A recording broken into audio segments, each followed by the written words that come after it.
What's up, y'all? Welcome back to the Nerdy Mark channel. I'm Sid the Nerdy Mark, as usual, driving to work. So today I'm gonna go ahead and talk a little bit about last night's AEW Dynamite show because, you know, like I said, I still want to make the content that I'm passionate about here. So we are only a few days away from AEW and New Japan's collaborative pay-per-view, I guess, called Forbidden Door. I am more than excited about this. Now, granted, the real Forbidden Door is WWE, in my opinion, but that's for another time. I'm pretty sure that Forbidden Door is going to stay locked for the foreseeable future. Anyways, I will do a predictions in a separate video. Maybe that one will actually be like edited, so we'll see. But for now, let's talk a little bit about AEW. And I'm not gonna go through every single match. I'm gonna talk about everything. I'm just gonna talk about the show as a whole. I really enjoyed it. I loved, you know, the building up to Forbidden Door. I know that we had a few hiccups, like you know, Bryan Danielson getting injured, CM Punk getting injured, you know, and whatnot. Danielson was actually supposed to CM Punk was originally supposed to face off against Hiroshi Tanahashi for the AEW World Title, but now it's Jon Moxley versus Hiroshi Tanahashi, one of them will be the interim AEW World Champion. So that's going to be interesting. And of course, we did get the announcement yesterday that Bryan Danielson, he was supposed to have a match with Zack Sabre Jr., but he unfortunately is injured as well, and he won't be able to. Won't be able to compete for a while. And luckily, it's not a concussion; it's just like a leg injury, I believe. So, you know, honestly, speedy recovery. Shit. Wow, this camera's been doing that for, you know, I don't know what's going on with this thing. That's the one thing about this tripod. I don't know what's going on. It's like it keeps moving down whenever I like brake. But, you know, anyway, stay there. You know, I tightened this place up and everything. I don't know what's going on here.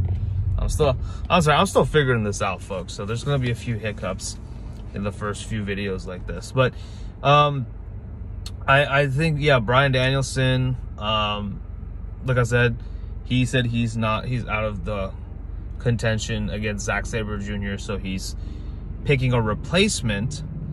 And he's also going to be the newest member of Blackpool Combat Club, and he said it's someone that he trusts with his life.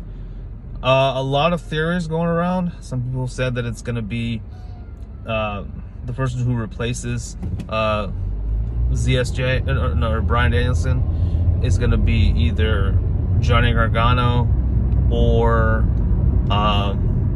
you know, Claudio or Jonathan Gresham. Those are the three names that are being thrown around a lot. Jonathan Gresham, Johnny Gargano, and Claudio Castagnoli, formerly known as Cesaro in WWE. Although there were rumors that Cesaro is going back to WWE. If those rumors are not true, though, I would really love for it to be Claudio. I think Claudio would be an amazing opponent for Zack Sabre Jr. because, hell yeah. I think Claudio versus Zack would be amazing, and I think it would also make a lot more sense because Danielson and Claudio have much more of a similar style than someone like Johnny Gargano. Now Gresham could also have been an interesting, could also be a viable choice here, but I do have to remember what he said about his replacement, and then he said it's someone that he trusts, and I don't know that he's had as much interaction with Gresham or Gargano for that matter. Of course, Gargano, he's obviously, you know, he's a technician, but he's definitely a lot more of a he's kind of a high flyer and technician both.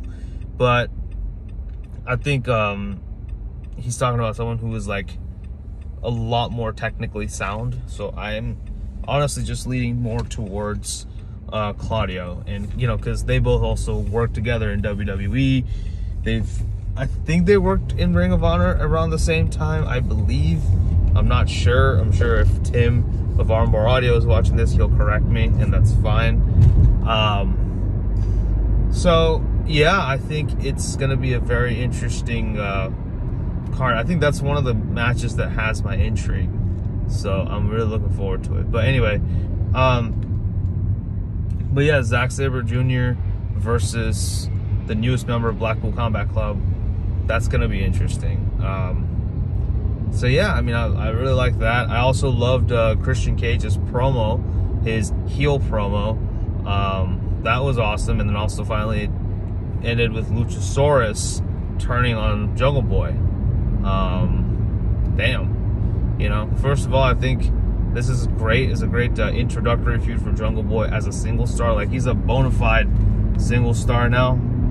I mean, I know he had a lot of singles matches, a good handful of singles matches while he was in a tag team with Luchasaurus, but, you know, now he can finally be his own man and finally, you know, well, yeah, be his own man. Jungle Boy is his own man now, right? And he can actually finally, you know, overcome the hurdles that are both Luchasaurus and Christian Cage. I would love to see that. I think that would be a very, very good thing. Of course, Christian Cage really hitting it home. He, of course, you know, they showed the whole, you know, exclusive clip of him going up to Jungle Boy's mom and saying that she raised a piece of shit. That was fun. That was actually a lot of fun. And what else? Sorry. And then yeah, talked about Jack Perry and how he's dead and he'd be disappointed and stuff like that. He's basically being the disgruntled veteran. That's what he's doing, and that's fine. I'm okay with it. That's totally fine. I just find it interesting how Edge and Christian Cage both turned heel in the same year. Although now that Edge is a face now, Christian's a heel. It's interesting. So anyway, but that was cool. Also really dug the main event. You know, finally we got also dug the Hangman Adam Page versus Silas Young. That was a good match. And then finally, you know, Jay White and the Rainmaker Okada, Kazuchika Okada, made an appearance. So we're getting a fatal four-way, or a four-way match for the IWGP Heavyweight Championship. So that's going to be really, really dope at Forbidden Door. And then, of course, the main event was actually really cool too. Lance Archer and Chris Jericho versus Jon Moxley teaming up with the ace, Hiroshi Tanahashi.